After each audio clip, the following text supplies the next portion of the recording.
The millennials, also known as Generation Y, is a social phenomenon, and it's of particular importance to the future of the UK and the United States.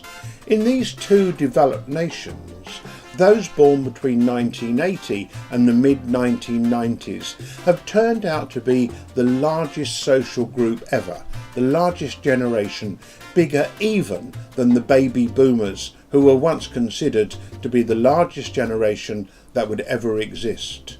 The reason is that mass immigration in these two nations has supersized the millennial generation.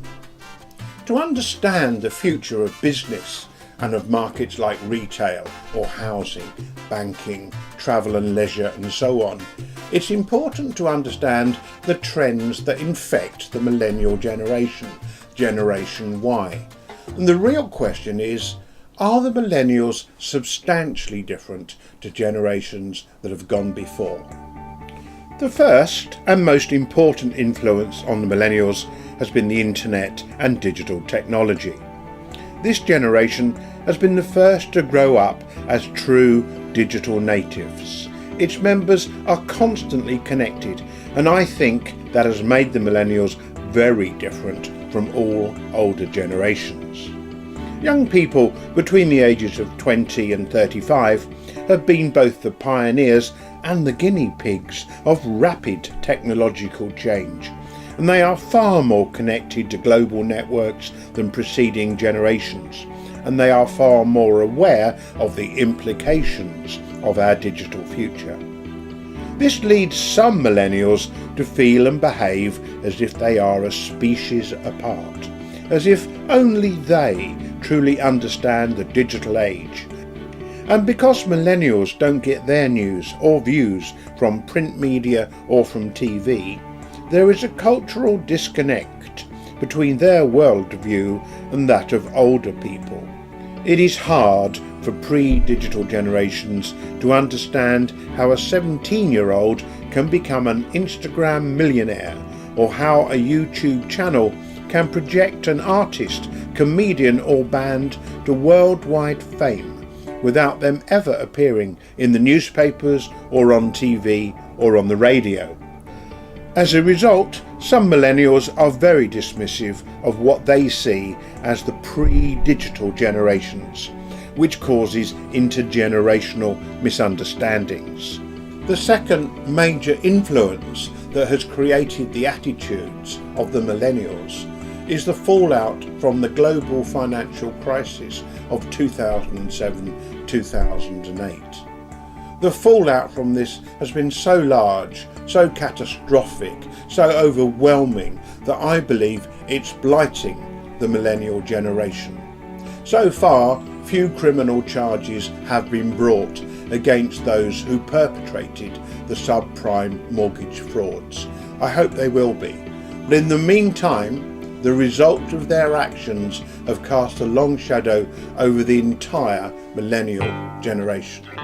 Credit for housing purchase and for business startups has been severely restricted in the last decade, and the millennials have become the first generation since World War II that is generally unable to buy their own homes in which to start their families. Millennial entrepreneurs also find it much harder to borrow from banks for business purposes.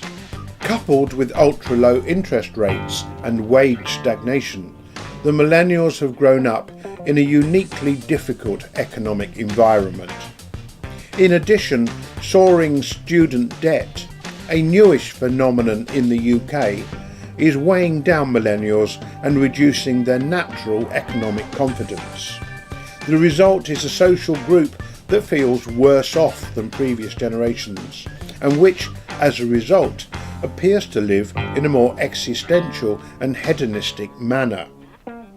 In the UK, more than a quarter of Generation Y are forced to still live at home with their parents, including 10% of men aged 30 to 34, while in the USA, 15% of men and women aged 25 to 35 are still living with their parents.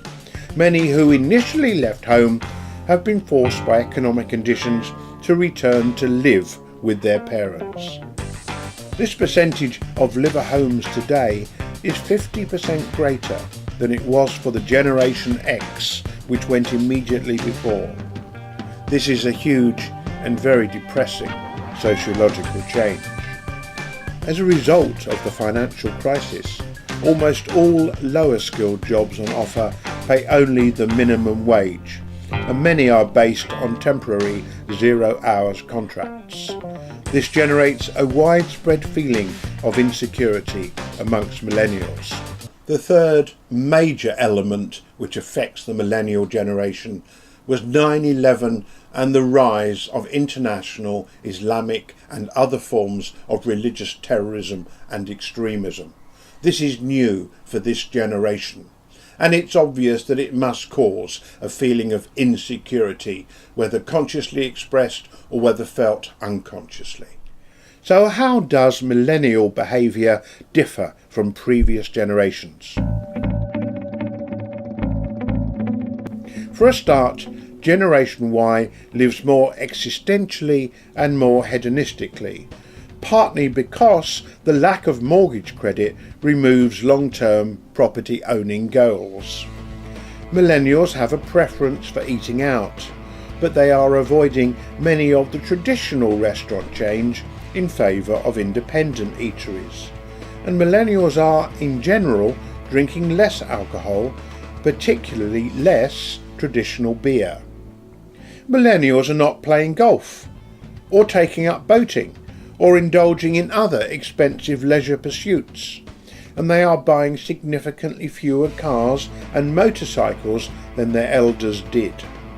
Ride-sharing is their future of mobility, and millennials prefer Airbnb to traditional hotels and online shopping to physical retail stores. They are using fintech apps for their money management rather than traditional banks, and app-based payments are used in preference to credit cards. Those not living with parents are concentrated more in city centres than previous generations did. And most millennials care much more about the environment and climate change than the older generations do. Of course, it may turn out that millennials are just like previous generations. As they grow up, they might start behaving in the same way as their elders did. They may have simply delayed buying homes and delayed starting families. But I have my doubts. I think the thing that makes them really different is their appreciation and their understanding of our digital future. They understand it in a way that their elders can't, and I think this has changed them and will change them forever. The key for every business, in fact for every society, is to understand the differences in the millennials. That way we can find a way to a successful future.